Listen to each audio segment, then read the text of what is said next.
पिछले कल की बर्फबारी हुई थी, उसकी वजह से करीबन 350 सड़कें हमारे पूरे प्रदेश के अंदर जो है वो बंद हो गई थी और कम बर्फबारी हुई है, मगर फिर भी हमने मशीनरियों को बड़ी भारी मात्रा में प्रदेश के अंदर डिप्लॉय किया है, जिसमें 70 जेसीबी हमारे डिपार्टमेंट की है, उनको डिप्लॉय किया गया है। हमारे 96 हमने हायर करी है, अलग अलग डिविजन्स में उनको डिप्लॉय किया गया है। 13 रोबो मशीन्स है, डोजर्स है, 13 डोजर्स है और 86 टिप्पर है।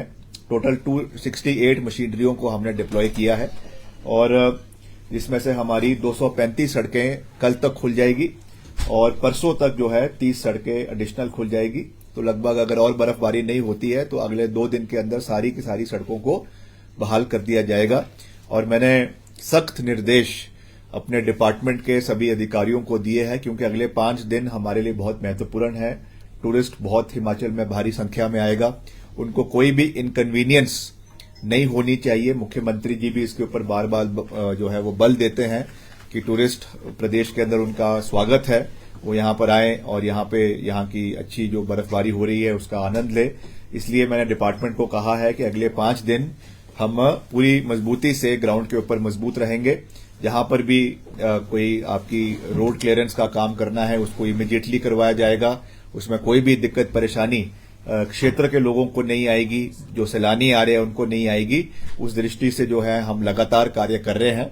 इसके साथ साथ वैसे आज मुख्य उद्देश्य तो हमारा यही था, रिव्यू का था, मगर उसके साथ साथ जो हमारे सड़कों के काम पूरे प्रदेश के अंदर चले हुए हैं, एक मैंने उसकी भी मोटी मोटी रिव्यू लिया है। चाहे वो हमारे सीआरएफ के काम चले हुए हैं प्रदेश के अंदर, चाहे हमारे पीएमजेएसवाई 1 के या 2 के या 3 के काम चले हुए हैं प्रदेश के अंदर, उसका भी मैंने एक रिव्यू लिया है और उसमें भी गति बढ़ाने के लिए मैंने उनको सबको निवेदन किया है, सभी अधिकारियों को, इंजीनियर्स को, क्योंकि हमारी एलोकेशंस तो है जो केंद्र सरकार से एलोकेटेड मनी है, मगर जो खर्चा है, जो एक्सपेंडिचर है, मैं बार बार उसके ऊपर भी बहुत बल देता हूं कि वो भी हमको बुक करवाना है। एक होता है फिजिकल जो प्रोग्रेस है, एक होता है जो फाइनेंशियल प्रोग्रेस है।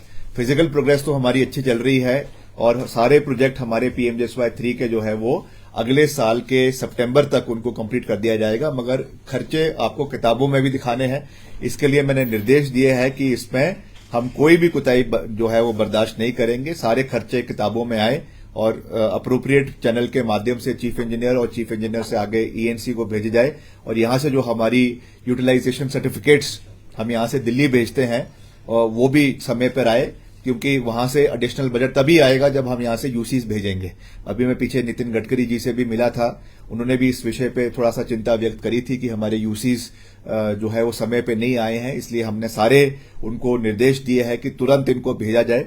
और जो हमारा सीआरएफ की सेंट्रल रोड फंड की जो एलोकेशन है वो हमको इस साल में जो वित्तीय वर्ष 2024-25 है, इसमें 110 करोड़ की सैंक्शन आई है जो एनुअल आती है, मगर उसमें हमें एडिशनल अभी 50 करोड़ रुपए की आवश्यकता है जो हमारी पिछली लायबिलिटीज है उसको मीट करने के लिए। तो मैं इस विषय में भी जो है वो केंद्रीय मंत्री से संवाद करेंगे, उनको हम लिखित रूप से इसके बारे में जानकारी प्राप्त करवाएंगे कि इतनी एडिशनैलिटी हमको जो है वो चाहिए, ताकि जो हमारे ऑनगोइंग प्रोजेक्ट्स है वो समय तिथि के ऊपर उनको पूरा किया जा सके, चाहे वो कुल्लू के हैं, चाहे वो मंडी के हैं, चाहे वो शिमला के हैं, उनको समय पर पूरा किया जाए। उस दृष्टि से हम आगे बढ़ेंगे। तो मैं एक बारी फिर से जो आगामी हमारे 5 दिन है, ये जैसा मैंने कहा कि बहुत महत्वपूर्ण है, क्योंकि नई साल आने वाला है और बहुत से टूरिस्ट पूरे देश से यहां पर आएंगे, उनके लिए हम पूरी तैयारी कर रहे हैं। जो जिला प्रशासन है वो तो कर ही रहा है, मगर हमारा डिपार्टमेंट ग्राउंड स्तर पे रहकर हम सारी जगहों पे रोड क्लियरेंस हो, कोई दिक्कत हमारे सैलानियों को ना हो, हमारे क्षेत्र के लोगों को ना हो, उस दृष्टि से हम काम कर रहे हैं और हिमाचल प्रदेश आगे बढ़े, विकास के कार्य और मजबूती से आगे बढ़े, ये हमारी जो है वो हमारी वचनबद्धता है। अभी विधानसभा का शीतकालीन सत्र भी धर्मशाला के अंदर संपन्न हुआ, वहां पर भी विपक्ष ने कई जो है मैं समझता हूं बेसलेस मुद्दों के ऊपर डिबेट करी। ठीक है, अच्छी बात है, उन्होंने भ्रष्टाचार के ऊपर एक जो है वो नियम 67 के अनुरूप उन्होंने वहां पर जो है वो ध्यान आकर्षण काम रोको प्रस्ताव वो लेकर आए।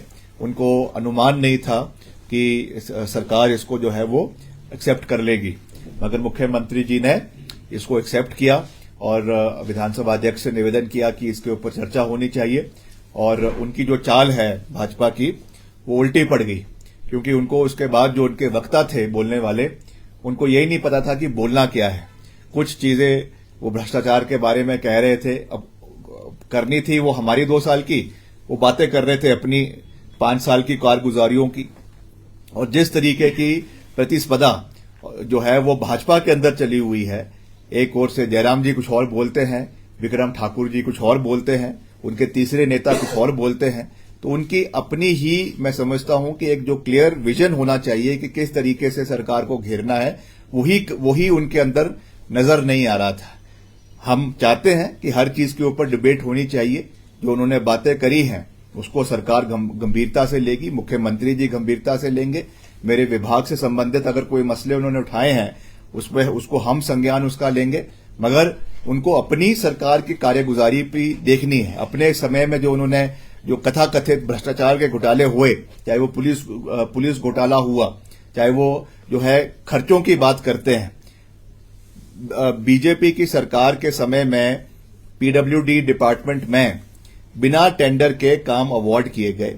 अभी तक उन लोगों की कईयों की पेमेंट तो कर दी गई, कईयों की पेमेंट ही नहीं हुई, और अभी भी वो कार्य जो है वो ठेकेदार हमारे पास आते हैं कि आप उनकी पेमेंट करवाइए।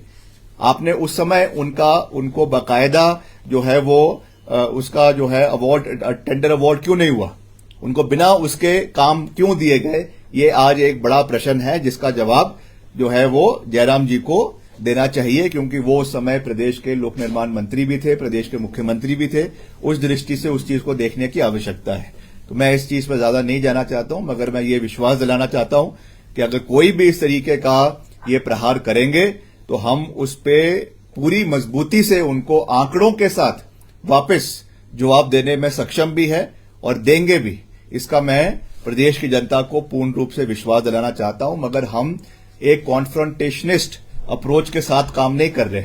हम एक जो है वो मिलकर हिमाचल प्रदेश को आगे ले जाने में विश्वास रखते हैं। उसमें हमको विपक्ष का सहयोग भी चाहिए, विपक्ष का समर्थन भी चाहिए, क्योंकि प्रदेश का विकास करना है। उसके लिए हमें केंद्र से भी प्रदेश के लिए सहयोग लाने की आवश्यकता है। मैं तो लगातार इस विषय को उठाता रहता हूं।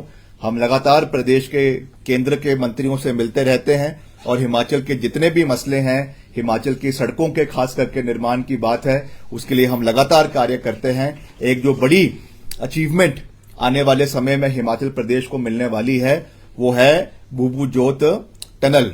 ये बहुत महत्वपूर्ण टनल है जिस विषय को हमारे माननीय मुख्यमंत्री जी ने जो है वो गडकरी साहब से उठाया है।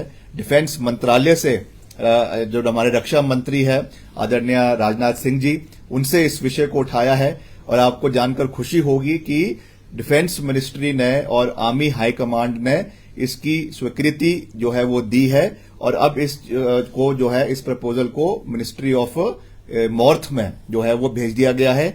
जैसे ही वहां से इसकी अप्रूवल आती है, इसको एनएच घोषित किया जाएगा और इससे करीबन हमारा 50 से 60 किलोमीटर जो सफर है आपके मंडी पठानकोट से कुल्लू का, वो कम होगा। और इस टनल का निर्माण केवल टूरिज्म पॉइंट ऑफ व्यू से तो बहुत महत्वपूर्ण होगा ही, मगर उसके साथ साथ डिफेंस और स्ट्रेटेजिक पॉइंट ऑफ व्यू से भी जो हमारा कॉन्वॉय आगे मनाली को जाता है, मनाली से आगे लेह लद्दाख को जाता है, चाइना बॉर्डर तक जाता है, उस दृष्टि से भी ये बहुत महत्वपूर्ण होगा। तो इसके लिए हम केंद्र सरकार का समर्थन भी चाहेंगे और आने वाले समय में सहयोग भी चाहेंगे, क्योंकि जो बड़े स्ट्रेटेजिक इंफ्रास्ट्रक्चर प्रोजेक्ट्स होते हैं प्रदेश में, वो केंद्र सरकार के सहयोग के बिना पूरे नहीं हो सकते हैं। इसलिए मैं ये अंत में यही कहूंगा कि हमारी जो अप्रोच है वो एक पॉजिटिव अप्रोच है, सकारात्मक अप्रोच है, जिसमें हमें विपक्ष का समर्थन भी चाहिए। ठीक है, आप कुछ मुद्दों के ऊपर हमारा विरोध करें, हमें कोई आपत्ति नहीं है, मगर जहां तक एक होलिस्टिक प्रदेश के डेवलपमेंट की बात है, सकारात्मक पूरे प्रदेश के मसलों की बात है, उसमें हमको कंधे से कंधा मिलाकर आगे चलना है और हिमाचल प्रदेश को आगे लेकर जाना है। इसी सोच के साथ मैं आप सबका एक बारी फिर से धन्यवाद करता हूं।